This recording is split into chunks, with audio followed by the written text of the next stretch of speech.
어둠이 가장 짙은 시간, 세상에 떠도는 기묘하고도 서늘한 옛 이야기를 전해드리는 심야담입니다. 여러분은 기적을 믿으십니까?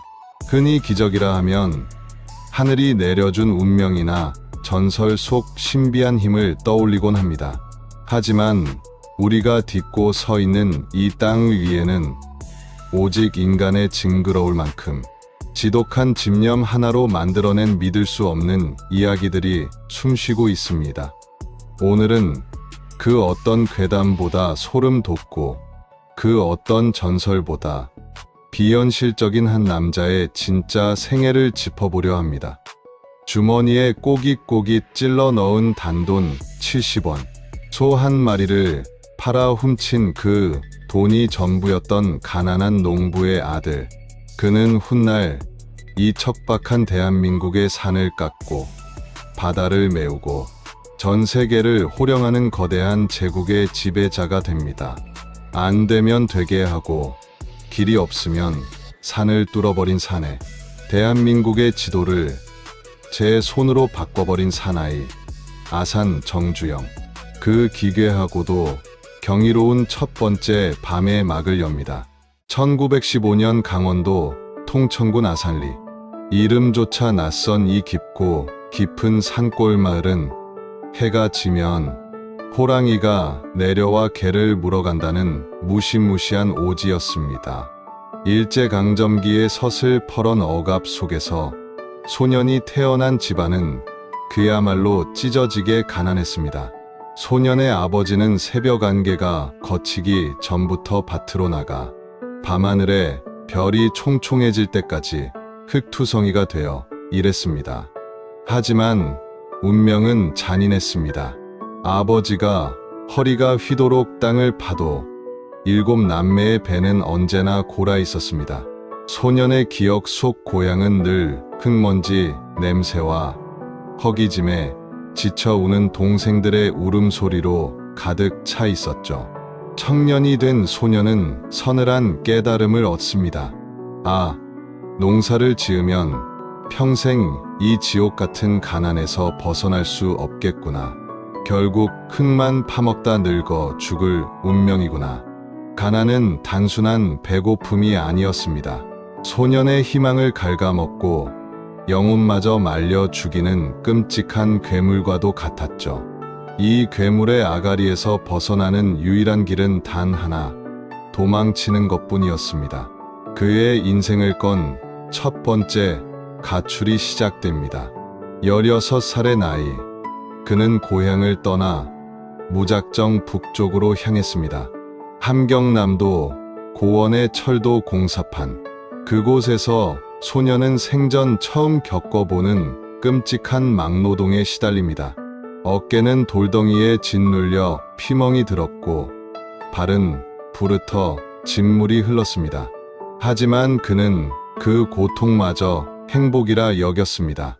난생 처음 자신의 손으로 돈을 벌어보았기 때문이죠. 하지만 그 행복은 겨우 2달 만에 산산조각이 납니다. 아들의 흔적을 미친 듯이 쫓아온 아버지에게 덜미를 잡혀 고향으로 질타당하며 끌려온 것입니다. 하지만 괴물을 한번 피해본 자는 멈출 수 없는 법입니다. 이듬해 그는 2번째 가출을 감행합니다. 이번엔 금화광산이었죠. 하지만 그곳에서 그는 사기꾼에게 소가 차비마저 빼앗기고 뼈저린 실패를 맛본 채 아버지의 손에 다시 끌려 내려옵니다. 2번의 뼈아픈 실패. 보통의 인간이라면 여기서 운명에 순응하고 체념했을 겁니다. 내 팔자가 그렇지 뭐. 하지만 이 사내의 눈빛에는 도끼가 서려 있었습니다. 17이 되던 해, 그는 마을 전체를 발칵 뒤집어 놓는 상상조차 못할 대형 사고를 치고 맙니다. 그것은 바로 아버지의 피와 땀이자 집안의 유일한 전 재산이었던 소를 몰래 끌고 나가 팔아버린 것입니다.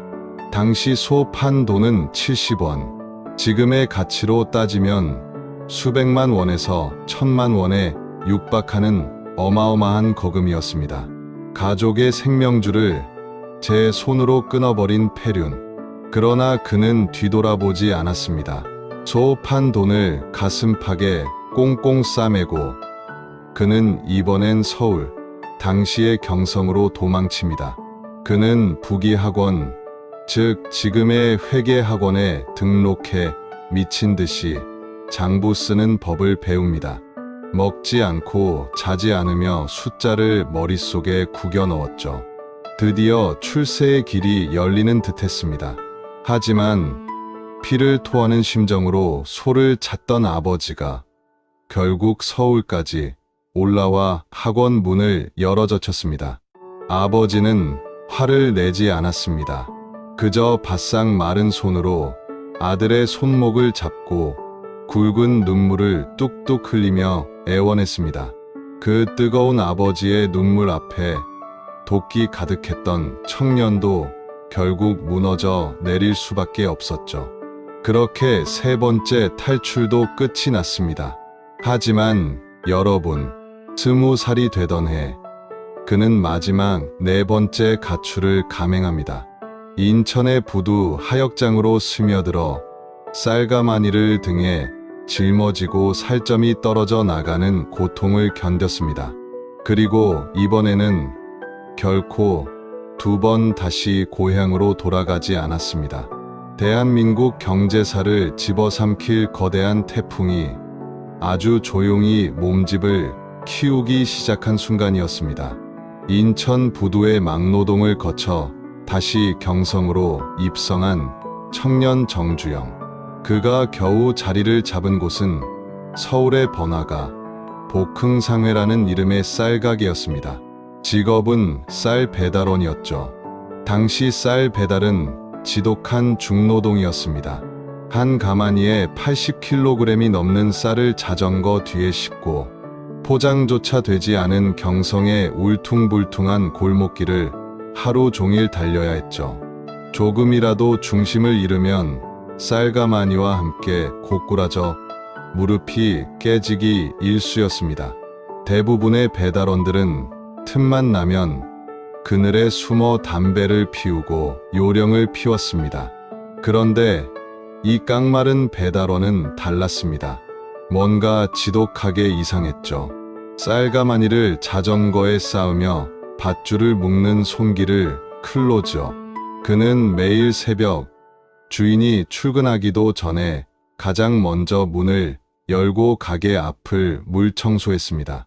남들이 쉬는 시간엔 쌀가마니를 어떻게 하면 자전거에 더 빠르고 높이 쌓을 수 있는지, 어떻게 묶어야 언덕길에서도 쏟아지지 않는지 밧줄 묶는 법을 밤새워 연구했습니다. 그뿐만이 아니었죠. 그는 세 번째 가출 때 배웠던 부기, 즉 회계 지식을 활용해 머릿속에 거대한 지도를 그리기 시작했습니다. 단골 손님 집에 쌀통에 쌀이 얼마나 남았는지, 며칠 뒤면 쌀이 떨어지는지를 정확히 계산해서 손님이 부르기도 전에 먼저 쌀을 들고 나타났습니다. 주인의 눈에 이 기이할 정도로 집요하고 성실한 청년은 어떻게 보였을까요?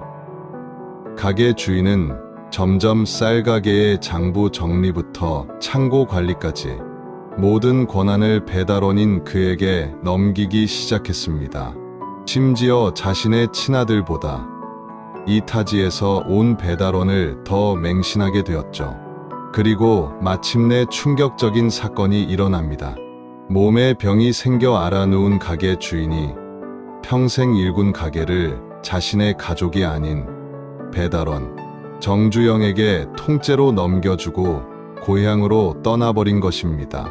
소of한 돈을 훔쳐 달아났던 산골 소년이 단 3년 만에 경성 한복판 번화가의 어엿한 쌀가게 사장님이 된 겁니다. 꿈만 같았습니다. 지긋지긋한 가난의 그림자를 드디어 떨쳐냈고 돈이 쏟아져 들어오기 시작했습니다. 하지만 운명의 장난은 늘 가장 방심한 순간에 찾아오는 법이죠. 청년이 쌀가게 사장으로 승승장구하던 무렵 일제는 만주사변과 중일전쟁을 일으키며 한반도의 모든 물자를 쥐어짜기 시작합니다. 급기야 1939년 일제는 쌀을 마음대로 사고 팔 수 없도록 쌀 배급제를 전면 시행해 버립니다. 어느 날 아침 눈을 떠보니 쌀가게 사장이라는 직업 자체가 세상에서 불법이 되어버린 겁니다. 단 2년 만에 그의 첫 번째 성공은 일제의 군화 발아래에서 형체도 없이 짓밟히고 맙니다. 쌀 배급제로 하루아침에 모든 것을 잃은 정주영. 손에 쥔 것은 다시 텅 빈 주머니뿐이었습니다. 하지만 가난이라는 지옥을 벗어나 본 사내에게 2번의 좌절은 사치였죠. 그는 절망하는 대신 경성 거리를 굴러다니는 자동차를 뚫어지게 쳐다보기 시작했습니다. 자동차 수리업. 기술자 한 명 없는 그가 뛰어들기엔 무모한 짓이었습니다. 그는 경성에서 가장 악명 높은 피도 눈물도 없다는 고리대금 업자를 찾아갑니다. 그리고 쌀가게 시절 보여주었던 미친 듯한 성실함을 담보로 지금 가치로 수억 원에 달하는 거금을 빌리는데 성공합니다. 그렇게 설립한 자동차 수리 공장 아도서비스. 뛰어난 영업 수완으로 경성의 돈 많은 사람들의 자동차가 모두 그의 공장으로 몰려들었습니다. 다시 돈방석에 앉는 것은 시간 문제로 보였죠. 공장 문을 연 지 불과 20일째 되던 날 밤, 직원의 사소한 실수로 튄 불꽃이 신나통에 옮겨 붙으면서 끔찍한 폭발이 일어납니다. 활활 타오르는 불길 앞에서 정주영은 주저앉았습니다. 공장 건물은 뼈대조차 남지 않았고 수리를 맡겨둔 고객들의 최고급 자동차들마저 흉측한 쇳덩어리로 녹아내렸습니다. 전 재산이 날아간 것은 물론이요, 고객들에게 물어줘야 할 배상금과 고리대금 업자에게 빌린 천문학적인 빚이 그대로 그의 목을 옥죄어 왔습니다. 이건 단순한 실패가 아니었습니다. 죽음 외에는 벗어날 길이 보이지 않는 완벽한 파멸이었습니다. 밤하늘을 시뻘겋게 태우는 절망 속에서 보통의 인간이라면 한강 다리로 향하거나 야반도주를 택했을 겁니다. 하지만 다음날 아침 머리에 재를 뒤집어 쓴 채 그가 찾아간 곳은 다름 아닌 자신에게 돈을 빌려주었던 그 무서운 고리대금 업자의 집이었습니다. 가장 먼저 도망쳐야 할 사람을 스스로 찾아간 기괴한 상황. 돈을 떼인 것을 안 고리대금 업자의 불호령이 떨어지려는 찰나, 정주영이 무릎을 꿇고 내뱉은 말은 광기에 가까웠습니다. 공장이 불타서 돈을 전부 날렸습니다. 저에게 다시 공장을 차릴 돈을 빌려주십시오. 돈을 빌려주지 않으시면 사장님은 지난번 빌려준 돈도 영영 못 받게 되실 겁니다. 저를 한 번만 더 믿고 밀어주시면 원금과 이자를 한 푼도 빠짐없이 갚아내겠습니다. 벼랑 끝에 몰린 자의 협박이었을까요? 아니면 초인적인 배짱이었을까요? 놀랍게도 그 살벌한 고리대금 업자는 쌀가게 배달원 시절부터 지켜본 이 사내의 신용 하나를 믿고 아무런 담보 없이 다시 한번 막대한 거금을 내어줍니다. 죽음의 문턱에서 돌아온 자에게 두려울 것이 무엇이겠습니까? 돈을 빌린 정주영은 곧바로 무허가 공장을 차리고 인간의 한계를 시험하듯 일했습니다. 기술자들을 독려해 남들이 일주일 걸릴 수리를 단 3일 만에 끝냈고 밤을 새워 망치질을 했습니다. 며칠을 굶어도 손가락이 찢어져 피가 나도 기계처럼 움직였습니다. 그 짐승 같은 집념 끝에 그는 불과 몇 년 만에 그 어마어마한 빚을 이자까지 쳐서 모조리 갚아버립니다. 불길 속에서 모든 것을 잃었던 날, 그를 다시 살려낸 것은 돈도, 기술도, 인맥도 아니었습니다. 오직 그가 평생 깎고 다듬어 온 단 하나의 무기, 바로 신용이었습니다. 그렇게 피땀으로 모은 재산도 잠시 1950년 한반도를 피로 물들인 6.25 전쟁이 발발합니다. 보찜을 메고 부산으로 피난을 떠난 정주영. 그러나 위기는 곧 가장 거대한 기회였습니다. 그는 현대건설의 전신인 현대토건사의 간판을 내걸고 미군이 쏟아내는 군사시설, 복구 공사를 따내며 괴물 같은 성장을 시작합니다. 이때 미군 장교들조차 혀를 내두르게 만든 전설적인 사건이 벌어집니다. 1952년 한겨울, 미군 8군 사령부에서 정주영을 다급하게 호출합니다. 미국의 대통령 당선인 아이젠하워가 부산의 유엔군 묘지를 참배하러 오는데 묘지가 너무 황량하다는 것이었죠. 미군의 요구사항은 단 하나였습니다. 며칠 안에 이 헐벗은 묘지 전체에 파란 잔디를 깔아주시오. 모두가 미쳤다고 했습니다. 때는 살을 에이는 12월 한겨울, 땅은 돌덩이처럼 꽁꽁 얼어붙었고 세상 천지를 다 뒤져도 파란 풀잎 하나 찾을 수 없는 계절이었습니다. 내로라 하는 건설업자들이 전부 고개를 내저으며 불가능을 선언했죠. 하지만 정주영은 달랐습니다. 그는 미군 담당자에게 아주 짧고 날카로운 질문을 던집니다. 잔디여야만 합니까? 아니면 파란 풀이기만 하면 됩니까? 미군 장교는 파란색이기만 하면 상관없다고 대답했죠.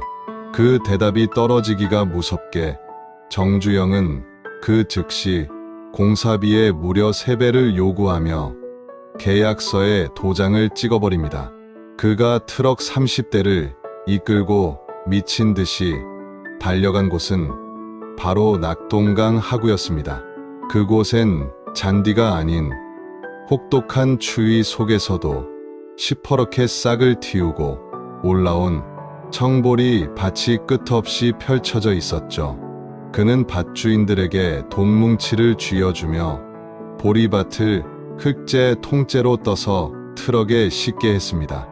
밤낮 없이 트럭이 오가며 묘지 위로 파란 보리가 덮이기 시작했습니다.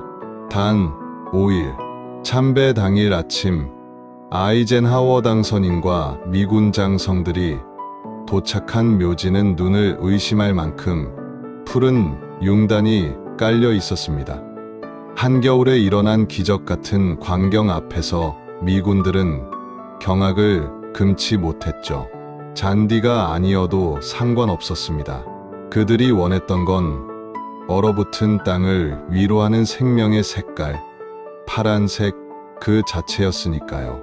상식이라는 벽을 박살 내버린 이 보리밭 사건으로 정주영은 미군의 절대적인 맹신을 얻게 됩니다. 이후 미군이 발주하는 천문학적인 액수의 공사는 모조리 현대건설의 몫이 되었죠. 지독한 가난을 피해 달아났던 강원도 산골의 촌놈이 마침내 대한민국의 지도를 쥐고 흔들 거인으로 각성하는 순간이었습니다. 운명은 결코 그에게 친절하지 않았습니다. 가난은 그의 숨통을 조였고 시대의 비극은 그가 이룩한 모든 것을 잿더미로 만들었습니다. 하지만 그는 한 번도 운명 앞에 무릎 꿇지 않았습니다. 길이 없으면 길을 찾았고 찾는 길이 없으면 직접 길을 닦았습니다. 하지만 여러분, 쌀 배달원과 자동차 수리공을 거쳐 한겨울 묘지에 보리를 심어낸 이 기적 같은 서사도 앞으로 펼쳐질 그의 인생에 비하면 그저 작은 장난에 불과합니다. 이제 그는 좁은 한반도를 넘어 전 세계를 향해 거대한 닻을 올릴 준비를 합니다.